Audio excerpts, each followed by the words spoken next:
Hi, my name is Pop. This is a reading from Chapter 31, Lift Management, from Billy-Bubba's Dumbass Texas Muffler Shop. Chapter 31. When a car goes up on a lift, there's a sort of stopwatch that begins ticking. You only have so many lifts. In a small shop, just 3, and other customers are waiting. Guys who own shops are always envious of bigger shops with 10, 12 lifts. Life is easier when you have a lot of lifts. You can stack them up and wait for parts, and I'll explain. At a really busy shop with only a few lifts, you will see bizarre activity that seems like wasted time. You do not have enough lifts, so you have to make as much use of time as possible. You cannot just sequentially use lift A to fix cars 1, 2, 3, 4, etc. in order. You have to put them up in the air to diagnose them, then take them down to look at the next car while waiting for parts for the first. They will lift car number 1, disassemble it, evaluate it, okay the job, drive the customer home, order the parts, then reassemble the car to wait for the arrival of parts. Then car number 2 comes up on the lift. Repeat pattern. Then car number 3. Repeat pattern.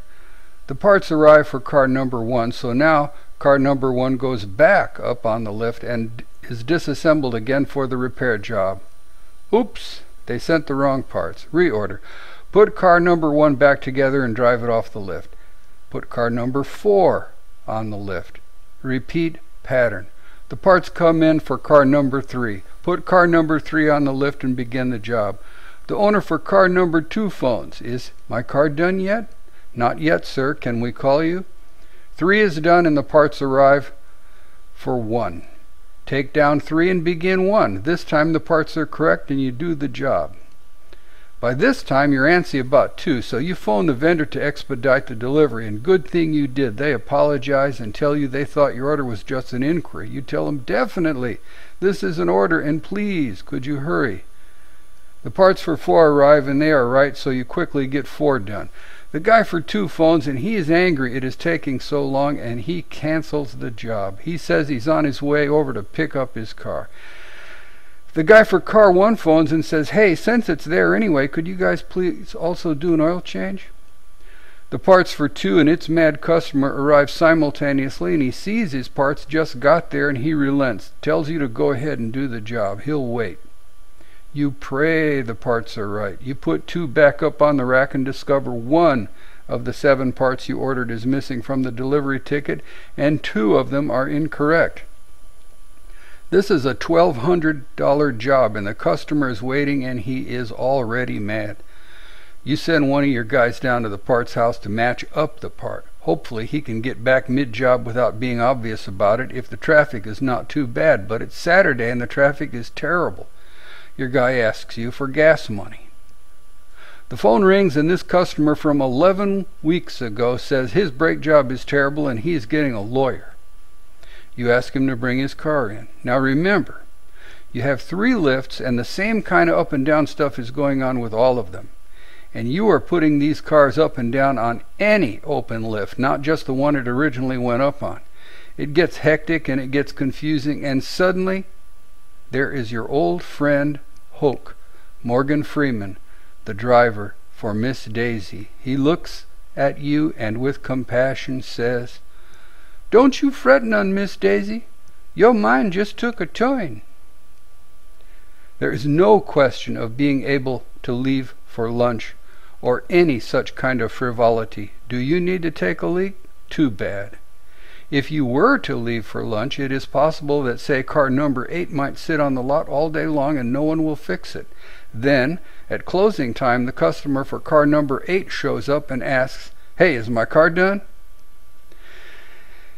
This is the kind of juggling that the circus will not pay you to perform.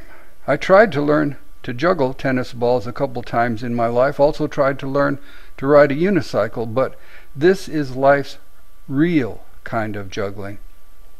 It is during this kind of juggling, when you are performing it, that a member of Congress who ought to know better shows up at your shop and starts haranguing you about minimum wage. You look at him in wonder. Minimum wage. Let me tell you what a juggler thinks about minimum wage.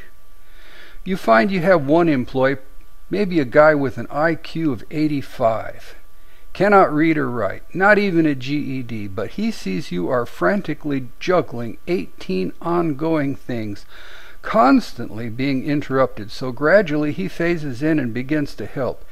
He, not you, phones in the order of parts to the vendor. He, not you, signs for the parts and keeps the juggling balls in the air. After a few weeks, you notice this employee has an expression on his face like Newton discovering the rules of Principia, or Christ's revelation about who is your neighbor.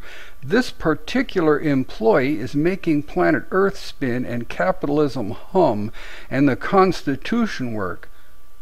Meanwhile, dumbass employee B is sitting on his can doing nothing to help this juggling act and asking your congressman for help with minimum wage and health care. So now, if you should ask, what about minimum wage? You are lucky some shop owner does not clobber you with a wrench. Minimum wage? People get paid justly when all is said and done, depending on the quality of assessment, of the perception of how much they do. You give the hard-working guy who is producing a very good raise. He deserves it. But it is not that he deserves it, or any such concept of fairness. It is that he has produced it, earned it with his own labor. The other guy, the dumbass, resents it. The resenting guy bitches about not getting paid enough. This is the source of the concept of minimum wage. Wage control and price control are the hallmarks of Nazi Germany, unions, and the Soviet Union, and I say the hell with it. Well, the day is done. All cars have been fixed. It's not a record day, but it's a darn good day. You look at the invoices and mentally add them up. You add up the total taken in, parts and labor. At the same time, you add up the vendor invoices, parts total. You already know the wages. Yeah, it's been a good day. God willing, the jobs were all done right. Customers presumably satisfied. Nobody coming back to complain. Luckily, nobody got hurt today, neither employee nor customer. You look down at your cut hand. There's some sort of law or something. You always get a cut hand. You have a few minutes now and you get to take a leak. You realize you are terribly thirsty and drink 4 glasses of water from the bathroom sink. This kind of juggling is the kind I taught myself to do. I never, ever did learn to juggle the tennis balls or ride the unicycle. I can tell you this honestly, I would give up my darn soul to do it all over again, to just have one more good day of it. It was so good. The Chinese put it like this, quote, "Doing well while doing good."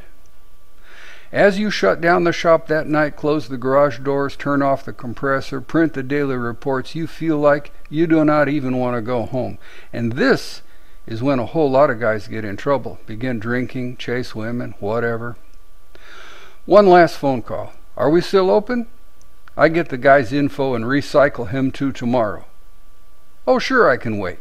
He wants to bring it in and have me overnight his vehicle inside. Everyone has gone home and I have a few minutes to wait for this last customer. I get some Neosporin on the hand and grab a clipboard to do a quick inventory of the oil filters before leaving. This is the correct way to do lift management. Well, my name is Pop. I got a whole bunch of videos on YouTube. This is not really much of a video. I'm recycling the same few pictures over and over and over again, I think. And this was chapter 31, lift management, from Billy-Bubba's Dumbass Texas Muffler Shop. My name is Pop, and if you enjoyed this, I thank you very much for listening.